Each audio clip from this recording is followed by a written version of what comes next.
Buenos días, profesora. Quien les habla, Alexandra Perea Zamudio, y mi grupo vamos a hablar acerca de la neuropsicología. Definición de la neuropsicología.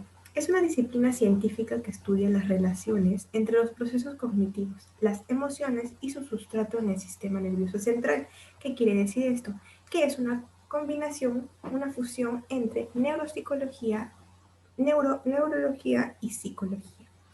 Estas se unen a estudiar no solamente los procesos de las emociones, sino también las estructuras de este.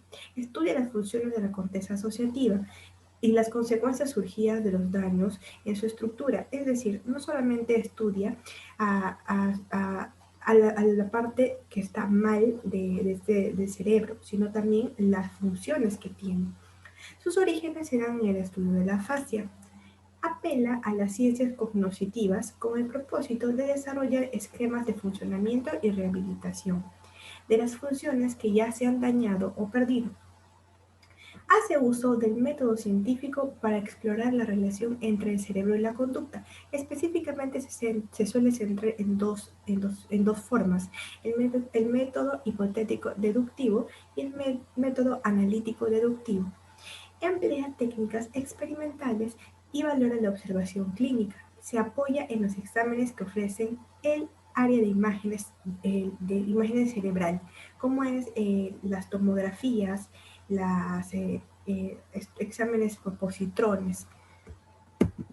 El rol del neuropsicólogo es evaluar a los pacientes, diseñar y llevar a cabo los programas de rehabilitación neuropsicológica. Es decir, el neuropsicólogo no solamente se centra en evaluar al paciente y llevar a cabo un tratamiento, sino también rehabilitarlo posteriormente, llevar un acompañamiento con este.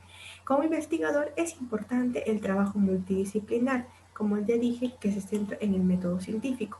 De la misma manera, interviene en programas orientados a la protección de la salud cerebral, como los relativos al consumo de drogas. Es decir, que los neuropsicólogos tienen el rol y el deber de crear programas que puedan prevenir los posibles daños cerebrales en la sociedad por el consumo de drogas, ya que normalmente estos suelen ir al neuropsicólogo cuando ya ha afectado el cerebro. Utilizan test que analizan la inteligencia, la memoria o la atención, entre muchos otros aspectos. Seguimos con la exposición con mi compañera.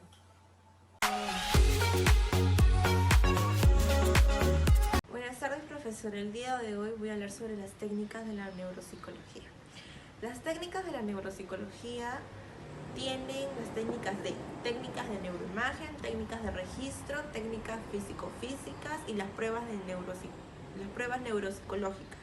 1. Las técnicas de neuroimagen permiten ver las imágenes en vivo del sistema nervioso central y del cerebro. 2.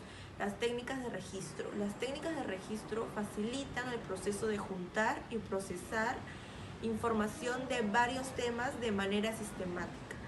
3. Técnicas físico-físicas. Estudia la relación entre la magnitud de un estímulo físico y de la intensidad por parte de una observación. 4. Pruebas neuropsicológicas. Las pruebas neuropsicológicas se definen como un conjunto de pruebas que exploran las principales funciones cognitivas y así detectar un daño cerebral. Muchas gracias, Miss. Bueno, ahora les voy a hablar acerca de la evaluación neuropsicológica. Este es un proceso que nos ayuda a identificar el perfil cognitivo del paciente para saber cómo va el funcionamiento de su cerebro y además poder ver el desarrollo en el nivel psicológico, nivel emocional, saber cómo va su comportamiento, ya sea en el desarrollo de los niños, en el proceso de envejecimiento o después de alguna lesión cerebral o cráneoencefálica. Continúo con las etapas de la evaluación neuropsicológica. La primera se llama entrevista de historia clínica. Aquí el paciente tiene su entrevista y explica el motivo de la consulta. Se da el conocido rapport, que es ese encuentro con el paciente y el profesional, que más que nada es la técnica para para que tengan esa conexión.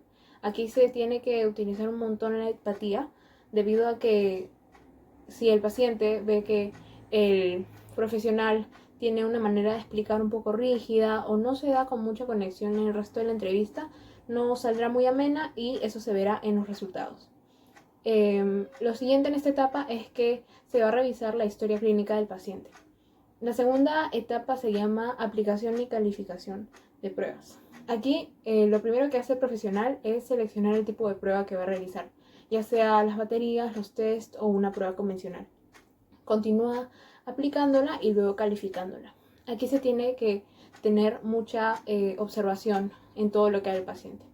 La última etapa se llama análisis y entrega de resultado. Es donde el profesional vacía todos los datos obtenidos desde la entrevista y las pruebas, procede a elaborar el diagnóstico para luego todo llenarlo en un informe que va a ser entregado al paciente finalizando esta etapa. Continuamos con las pruebas neuropsicológicas. Este es el método más específico que tiene la neuropsicología. Evalúan las áreas que son consideradas afectadas y son tratadas mediante sus manifestaciones funcionales.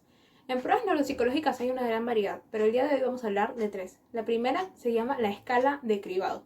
Estas son pruebas rápidas que nos ayudan a identificar alguna dificultad en los pacientes para poder derivarlo con otro profesional a otro servicio. Puede ser utilizada por cualquier psicólogo.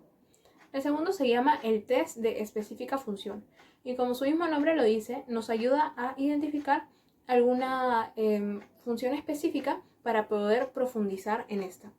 Y la última son las baterías, que es un conjunto de test que miden una gran variedad de factores para obtener una información específica.